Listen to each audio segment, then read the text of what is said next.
So, what type do you think Kevin McCallister is from Home Alone? Well, our team had a fun time discussing this movie and how each Enneagram type would handle being left home alone. So, join us for this fun episode on Home Alone.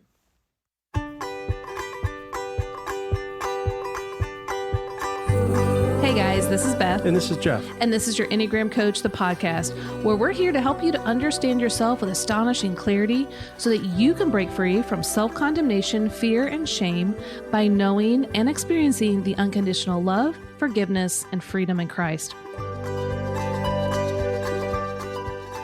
Hey, everybody. Welcome back to your Enneagram Coach, the podcast. I am Angie, Elkins, producer of the show, and I have here with me several of our YEC team members. Everybody say hey. Hello. Hello. Hey, everybody. And we've got a little fun-filled episode for you today around the movie Home Alone. Now, recently, I'm going to give you credit, Adam, because Adam brought to the team the idea that we all discuss what would we do if we were in the shoes of Kevin McCallister in the movie Home Alone. So, before I introduce our team to you or let them introduce themselves, I'm going to tell you guys who are listening who were born after 1990 a little bit about the movie Home Alone. Okay. Home Alone was released in 1990, screenplay by John Hughes, for those of you who do not know that, starring Macaulay Culkin, and it actually was written especially for him. This role was. Did y'all know that? I didn't know that. The house from the Home Alone movie is in Winnetka, Illinois. Did I say that right? So it's like a Chicago suburb, right? Yeah. I guess so. I don't know. And interesting fact, this is my last interesting fact. There is an urban legend that Elvis is actually an extra in the airport scene where the mom's trying to get home to Kevin. What? So if you would like to see the clip, there is a clip of that scene specifically on mentalfloss.com that I will link to in the show notes. You're welcome. This is my favorite Christmas movie. So Macaulay Culkin, so 8-year-old Kevin McCallister is a little bit of a brat. Let's be honest about that. And he gets himself put up in the attic the night before his family, the McAllister family, is supposed to spend Christmas in Paris. They're going to leave. Through a series of unfortunate events, the McAllisters mistakenly leave for the airport without Kevin. So Kevin wakes up to an empty house. His family's gone. Talk about childhood wounds. Let's just say. I'm going to get into the six. Talk about a six core fear of abandonment being activated. Holy cow. Okay, but we'll get into that in a second. So no one's home. And at first, Kevin is excited about this because the night before he had gotten into some conflict with his family. He made a wish that his whole family would disappear. And when he wakes up, he assumes that his wish has come true. But then his excitement is spoiled when he realizes that two con men, played by the great Joe Pesci and Daniel Stern, plan to rob the McAllister residence, or as they call it, the Silver Tuna. And Kevin has to protect the family home. Now, Kevin has a dilemma. He's home alone. That hence the title of the film, and he has to protect the McAllister home, and he has to do it all by himself. And he doesn't know where his family is, or if he's wished them away, or what's happened. And so that's the plot. That's the scenario. Adam, this one's for you. Okay. What Enneagram type do you think Kevin McCallister is? Oh, listen. I get a lot, and I welcome all the feedback here from listeners, from everybody on this call. But I get a lot of 6y vibes from Kevin. I think there's a lot of 6y stuff, 6ish kind of vibes that you pick up with Kevin, because you get this vibe that he's thought through everything. He has all the what ifs. Every entrance is covered, whether it's ice on the stairs or a searing hot doorknob. If you're going to try to come through the window, he's got you're going to step on Legos, and the glass Christmas ornaments are waiting to destroy your feet. If you want to chase him upstairs, great. He's got paint cans with ropes tied to them, and you're going to lose your gold tooth. You know, if you want to chase him out the window to the treehouse, he's going to cut the rope and then set it on fire. In Home Alone 2, you know, he knows somehow he's thought through, like he knows that you're going to put your head in the toilet after he set your head on fire. So he puts kerosene in the toilet. It's just like he's thought through it all the what ifs, all the scenarios, like and so I mean, you know, prove me wrong. Well, I think Abby, do you agree? 100%. Yeah. He's a 6. Well, and what type are you, Adam and Abby? I'm a 6. I would be. I'm not biased. Yeah. He's definitely a 6. Insightful. You know, so this is Jeff McCord, the Enneagram coach's husband. That's all you need to know. But 6. there's a part of me that thinks, though, the initial reaction to his family abandoning him was, I can live my best life now. Yeah. Yeah. That's true. Doesn't feel like a 6 thought. That's true. My first core memory of little Jeffrey is, as a 5-year-old, my parents went to go, they were moving that day, and I found out last year that I was staying at my grandparents' house, and I spent the day looking out the window wondering if they were ever going to come back and get me. That just got real dark. Wow. Wow. All the 6s are feeling it right now. So I did not immediately think, this is going to be awesome. Yeah. I'm going to go on an adventure. Mm-hmm. So to that, I would agree, because Adam, we were having a little private DM earlier with a few of us 6s. And one of the things that I noted was, number one, if he, as a 6, I feel like he would have never been home alone to begin with, because he would have been more like the Kevin in Home Alone 2, where like, where's Kevin? And he's already in the van. He's already got his bags. He's like preloaded, self accounted for. Mm-hmm. But then also, yes, when he is home, I feel like my gut reaction would be, okay, now I need to find help. Like, let me go through the list of all the things that I need to do in order to be safe, as opposed to party hardy.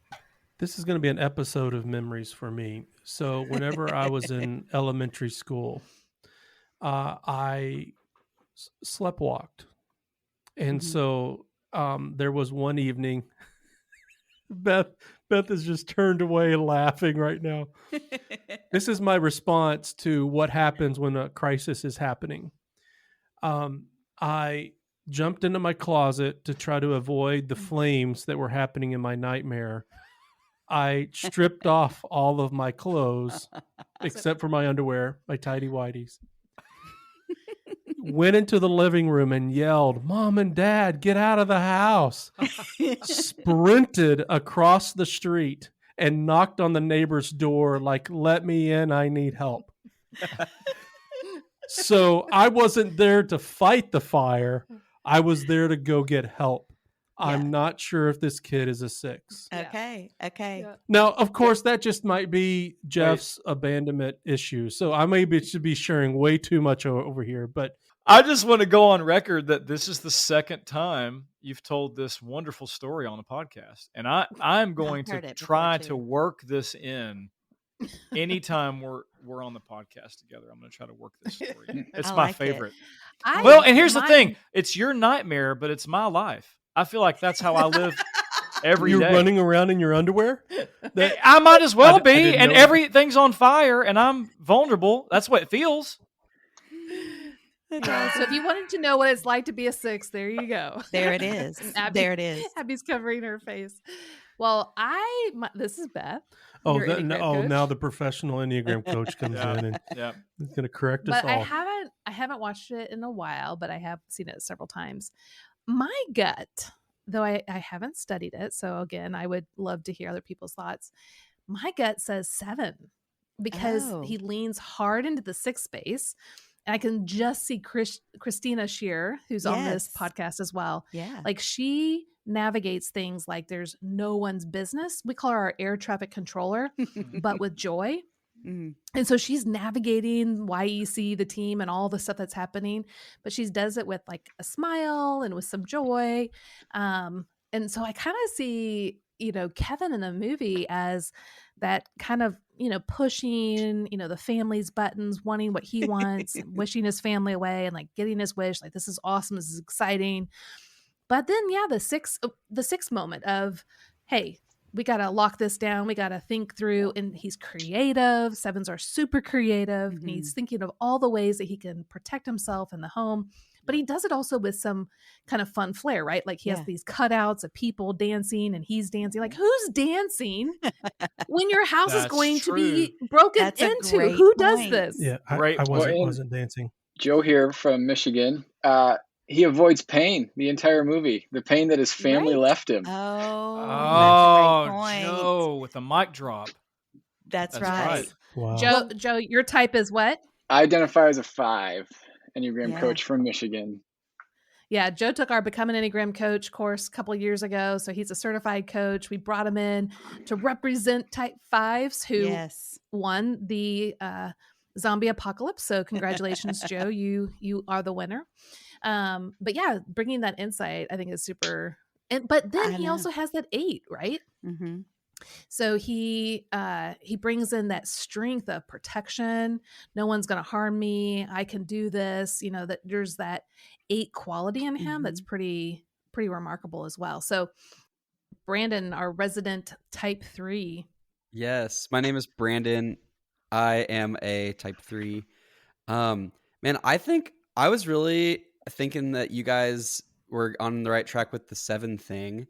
And I also was thinking maybe like elements of type 5 having just like details and like all these like basically building kind of a Rube Goldberg machine in his house, if you've ever seen those before. But I was like, I don't know if he himself is a type 5, but 7 and 5 are connected. So I think the 7 theory is solid. Pretty good. Yeah. So here's a couple of things I noticed about him that I thought were very unusual, and I wondered if they could be type specific. Of course, these are behaviors, and our intention is not to stereotype. I want to say that on behalf of Beth, because Yes. we definitely don't like to stereotype around here, but we are just kind of speaking from our own type. But I did notice he took multiple showers. He did laundry. And he went shopping. He did things like very responsible things. By the Okay. way, he was playing an 8-year-old child. Macaulay Culkin was actually 10 when he filmed this. And honestly, I would have guessed he was 6. My thought with that would be, if we were to stick with the 7 theme, is that he was under stress, Yeah, right? So that's right. he's picking up some of those 1 type That's qualities, right. being responsible. Mhm. And as a 7, it's like, hey, it's great if everyone else can take care of these mundane, boring tasks, but no one's around. So that 1 probably kicked in, especially the responsible 6 wing kicks in, and the 8 get it done kicks in as well. Yeah, that's so very, interesting. very good. Yeah. Okay, let's talk about what we would have done if we had been left home alone. And Jeff, I know you have a story about this because you were left home alone. So why don't you tell us? Yes. Well, I mean, one, clearly I have a tendency to want to go get help despite whatever clothes I may or may not be wearing. But so my mom loved Stephen King books, Okay. which also translated to horror movies. And so for some reason, I remember being home alone. My parents had gone out and I'm just at home. And I watched a horror movie. I don't remember if it was zombies, if it was vampires, whatever arch enemies to humanity we've come up with in movies. They were clearly in the backyard. And I knew they were in the backyard. And so I did not think to myself, what do I need to do to go kill them? I built a tent. And as a child, everybody knows that when you build a tent, you're protected from everything. Right. And Totally. so I hid in a tent. So I would have not built any devices to harm people. I would have hid. Well, there is that scene when he ziplined into the treehouse, and I thought to myself, I would have done that way earlier. I would have done that so nobody could find me. But okay, Mhm. this may surprise you as an Enneagram 8 about what I'm about to say. I would have been afraid. If I had been left home alone like that, I would have been afraid and I would have gone and found a neighbor. I mean, all the family members were gone, so you couldn't call a family member. But I would have found a neighbor or called someone from church in my case and said, I've been left home alone, and I would have gone to their house in the end. Funny. After I opened the presents. After you open the It's so presents. funny that you Yes. even mentioned it. I like never once ever thought, are there presents? Yeah, me Like, neither. Never. never. Yeah. Like I don't even think I brought snacks into my tent. And like I just immediately just went into protective mode. Yeah. So as a type 9, I would be like, because I think the question was like, would this happen to you? And as Yeah. a 9, we're all going, well, yeah, of course, I'd be Yeah. overlooked. I live overlooked. And then if I got left at home, I would probably get overwhelmed and initially shut down. But then I would definitely go to a neighbor's house and get help. Because just remember, this was 1990. There were no cell phones. Like it wasn't like you could just pick up a cell phone, or even like if you like calling people at your church at 9 years old or whatever age he was, like I don't think I even knew where to look to get someone's phone number. Yeah. I did. Yeah. I want to hear from Joe. If you had been, number one, would you have been left at home alone? And if so, how would you have responded? Well, I would have been left at home like normal because probably pretty just responsible and objective about how I went about my life at that age. And it's the 80s, right? right. So it's totally. Yeah. 8 is like 16. Latchkey kids. So yeah. One, I don't think it would happen because I would have been first up making sure everybody else was going to be there on time. That's still true in my life today. Capable and competent, one thing we can do is be on time. Also, but if it did happen, I probably would have been like, man, it's kind of nice that the house is quiet. Because it was exhausting the night before. People are left me alone. Yeah. That is such an honest comment. That's so true. That's so true. Yes. I love it. The 5 finally gets his peace and quiet. Yeah. Got all the rooms to explore by myself. I love it. That's I so love it. funny. Okay, Brandon, what as the resident 3 here, what would your experience be? Well, while we're sharing our childhood traumas, growing up, I had this really strangely irrational fear at getting stuck somewhere when it was like closed. So like, for example, like let's say we walk into Target and it's like they close at 8 and I'm there at like 7:50. I like, even to this day, I'm like, oh, we got to get out of here. They're going to like lock us in. Like, I remember my mom would tell me that like when we went to Disney as a kid, after the fireworks, the park closes, and I'd be like, we have to leave. Like, we can't be here. And so just the concept of being stuck somewhere is super terrifying for me. So I would super hate that. I don't know where that fear comes from. We can psychoanalyze that as me. Hey, Brandon, I'm going to send you some type three there. TikToks because there's a TikTok guys who try to stay in stores overnight. Oh my word. So Yeah, no they thanks. hide in I'll different pass. things at Home Depot, at Walmart, just guys, to see what would happen. That's how Harry and Marv break into the toy store in New York Home City Alone in part 2. They hide in the toy store, Duncan's toy chest. They hide in there. This is one of my theories about why Kevin could possibly be an 8. Okay. My middle child, Susanna, has on 2 occasions put her hand on the stomach of an adult and pushed back and challenged an adult physically. Like at one point, like one of our dearest friends, like the people that we trust and love and adore that are amazing, were like babysitting all 3 of our kids. And Susanna interpreted, right? Children are wonderful observers and terrible interpreters. Susanna interpreted that this woman, who's our friend, was being unfair and mean to her little sister Georgie, and Susanna pushed the woman, like this grown woman, right? Like 48-year-old woman. Susanna pushes her and says, "You will not be mean to my sister." So I think like Kevin's got a certain Yeah, he's Yeah. afraid. I mean, everybody's afraid, but he has this ability to like, when those guys come back, I'll be ready. He says, he's like, I'm going to Yeah. stick it to them, you know? So I think there's just a Yeah. lot of 8 energy. Now, Yeah, we were I do. speculating earlier. I want to hear your thoughts on this, Beth, but we were speculating earlier about what type Buzz is. And someone threw out that he could possibly be a 6. And Lydia's response was brilliant because so there's no way Buzz is a 6 because A, he doesn't have that anxious energy, and B, his jokes are terrible. So there's no way Buzz is a 6, but I think Kevin could be an 8. What do you think about that, Beth? Yeah, I think Kevin for sure could be an 8 with more of a 7 wing. I don't see a ton of 9 energy there. Whereas I see, like, if he was a 7, I see pretty equal parts 6 and 8 coming out, and then the 5 and the 1. But the 8, I think, is plausible because so you're gonna have to forgive me, Adam, because I'm not as up to date on all things Home Alone. So you'll have to. No judgment. But doesn't he help the elderly man? Well, the elderly man helps Kevin in the end, right, Abby? Right. Yeah. Is that right? Yes. Yeah. But But Kevin also helps him with his granddaughter. That's right. And his son. So He tells him to repair the relationship with Mhm. his son. yeah. So and that's true. a very 8-like quality, It is. protector, justice. So I think there is You something don't think because that's that's moving loyalty, towards the though? 2. With the 6?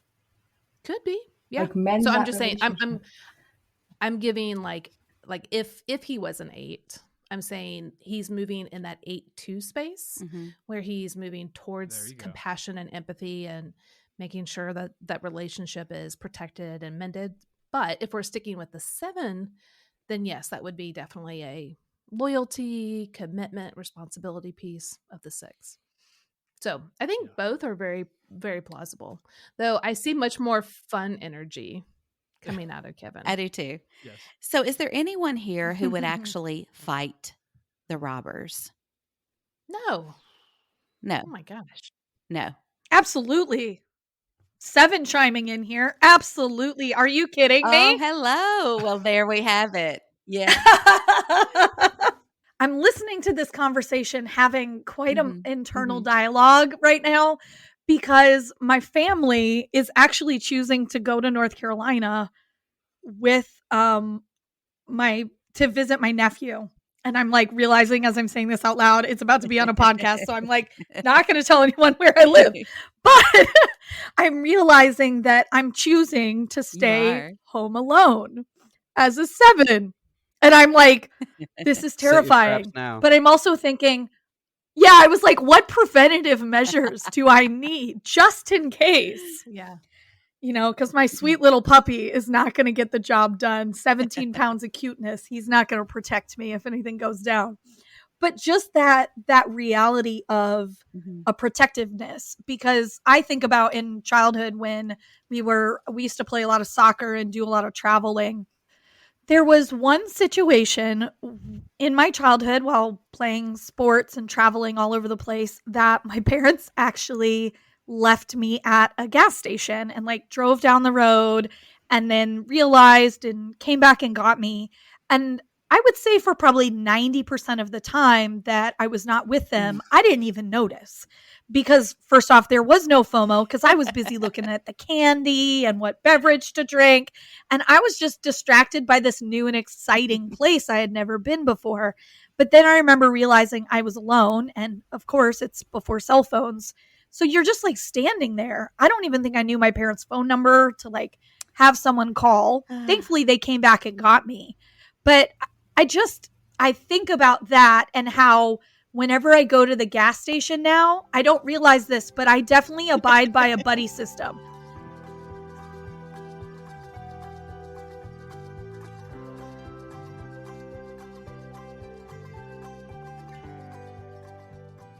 I would say, real quick, as a 6, like I wouldn't fight them, but the booby traps, 100%. Like, yes, booby traps are in. Okay. I'm a generation Goonie kid, and booby Okay. traps. Yeah. Well, what is it about this movie that you and Adam specifically love? What is it? It's Home Alone. Yeah. I don't enjoy this movie. Like Oh no! I don't. Like the first part, first of all, meanest people in the world are these parents. Like Wait a minute. somebody in his family called him a That jerk. was okay. That's what I was about to say. The parents are not mean. Uncle Frank is mean. How about that? How about that line was from the Uncle uncle. Frank? How about that line from Uncle Frank on the plane when he looks at Mm. Catherine O'Hara's character and he says, "If it makes you feel any better, I forgot my reading glasses." That, I mean, this Yeah. guy Hor- has no horrible. awareness, So horrible. no awareness at all. Yeah. Okay. And Buzz the brother, awful. If horrible. my Yeah. children talked to each other that way, I would not be happy. Mhm. Me too. Oh man. Mm-mm. But the whole booby trap thing, it reminds me of like that that kind of like Abbott and Costello humor, which I think is so dumb. Little slapstick. I do not get into it. I hate it. Good grief. I'm not huge on slapstick comedy, but like Home Alone is pristine. It's every six's like worst fear, but also like the overcoming of it in such a hilarious way. And like he handled business, and I feel like He took we care of can handle business. Yeah, he did. He turned into an assassin. He had a ton of courage. He walked through his fear, and in the end, he overcomes, and he's reunited with his family. So, and I think I don't know what I would have done on it. I mean, who does? But as a 6, who leans on all 3 subtypes. I mean, I could see myself hiding and waiting for help. I could just praying in a closet and hiding. Like I could see myself running, and I could see myself fighting. So fight, flight, or freeze, right? I could see myself doing any of those things. And I, especially in my younger days, I tend to lean more into that counterphobic. So I don't know, I maybe, try to get bigger than my fear and fight these idiots. And now that you've watched it in Mhm. your professional movie, what do they call it? A critic, you now have all of the booby traps locked in your mind. So you're ready to go. You're ready. I'm ready. Yeah, I'm ready to fight. Yeah, I'm ready to go. Brandon, do you enjoy this movie, Brandon, Yeah. as a 3? I think it's a pretty fun movie. I didn't grow up watching it. I watched it like more recently for the first time, and I fully understand after watching it, like knowing why it stands in like the halls of Christmas movie like fame. I think it deserves that spot. I think it's really Yeah. good. There's some Christmas movies that are not so great, but like people love them. I think this is a really great Like movie. Die Hard. I don't know if I would. I'm not seeing Die Hard. I'm sorry. No Christmas spirit. That's awesome, Joe.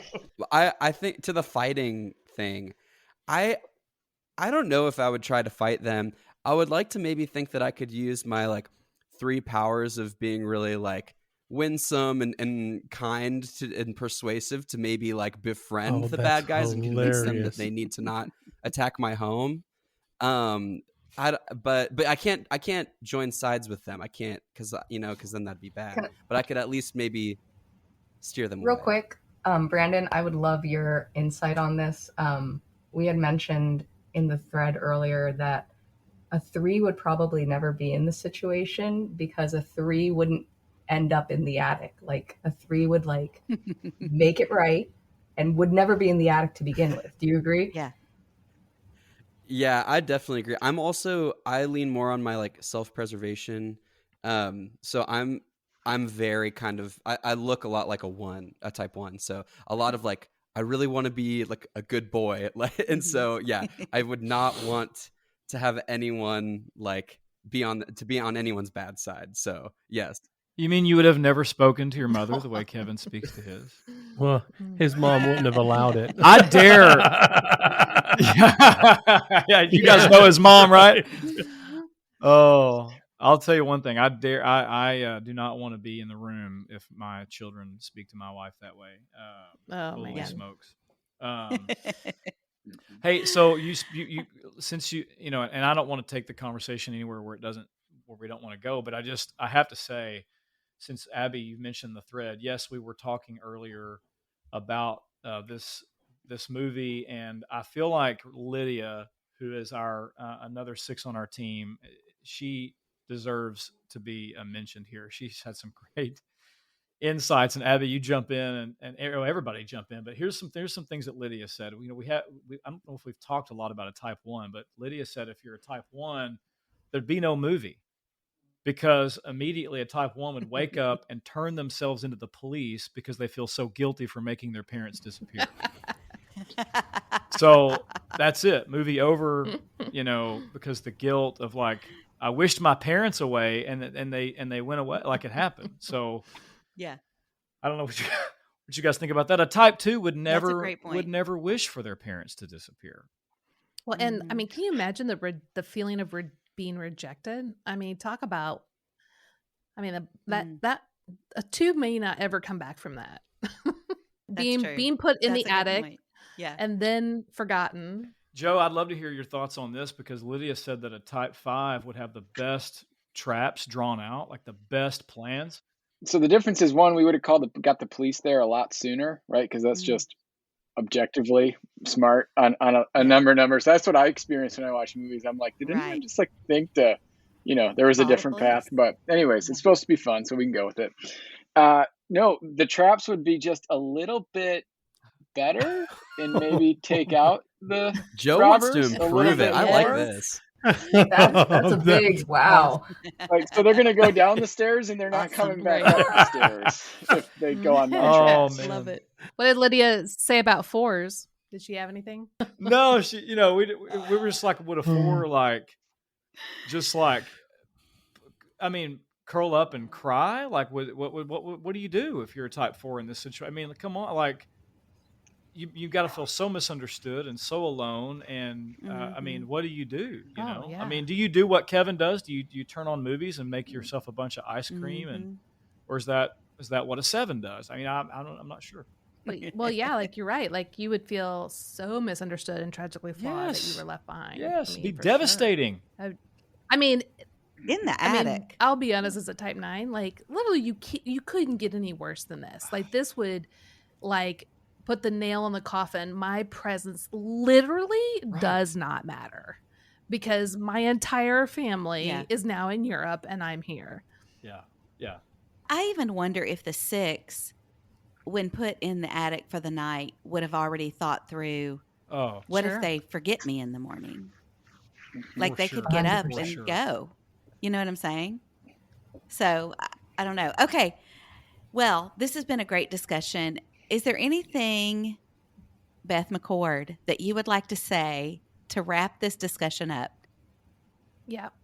So as a 9, I'm just going to let everyone know that I would not leave any of y'all behind. Yes. Thank you. Thank you.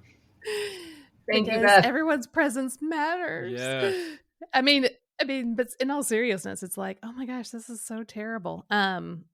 But yeah, I mean, I think we all matter. We all have gifts. And I think these kind of topics are fun because it really does show how each of us would respond differently. I mean, I'd be like, no, I'm out. Just kind of like the zombie apocalypse. Like, nah, I'm not going to fight robbers. That's not going to happen. But I love Christina's, gut response real quickly is like, yeah, I would, I mean, and that kind of goes more into what we were saying about being a 7 with an 8 wing, probably a little bit more than an 8 with a 7 wing. Because like you said, Angie, being an 8, like I would be scared, and I think there's something about that 7 reframing that keeps things like, oh no, I got this, I can do this. And so, but, I think it's fun to kind of take a stab at all these things. And it just shows us that we all can enter in the same situation, the same space, but we're going to see it differently. We're going to have different strengths and weaknesses. And that's why, for me, it's so important that we all see the body of Christ, that we need each other. We need to lean on each other. We need to utilize one another. And so for this Christmas holiday, let's do just that. Let's not leave each other behind, but stay focused on one another, love each other well, and have a great Christmas. Christina's having some mic problems, but if I can just say she sent me a text, she just wants you to know that she feels redeemed because she died so early in the zombie episode that taking this place as Kevin as a 7, awesome. She's very happy for that. I love it. Hey, I love it. If we really want to connect this, let's be honest here. We all have a little Kevin in the attic that needs some help. So that's true. you could, if you listen, if you really, pay attention to what's going on in your soul, you may get activated around the holidays. And so I think that's a great word to end on, Beth. And I think Kevin, when he grows up, is going to need an Enneagram coach to help him get unstuck and move forward. So Kevin, if you're listening, go to myenneagramcoach.com and find an Enneagram coach and let's help get Kevin out of the attic. That's it. That's Merry it. Christmas. Thanks, everybody. Merry Christmas. And Merry Christmas. Bye. Yeah.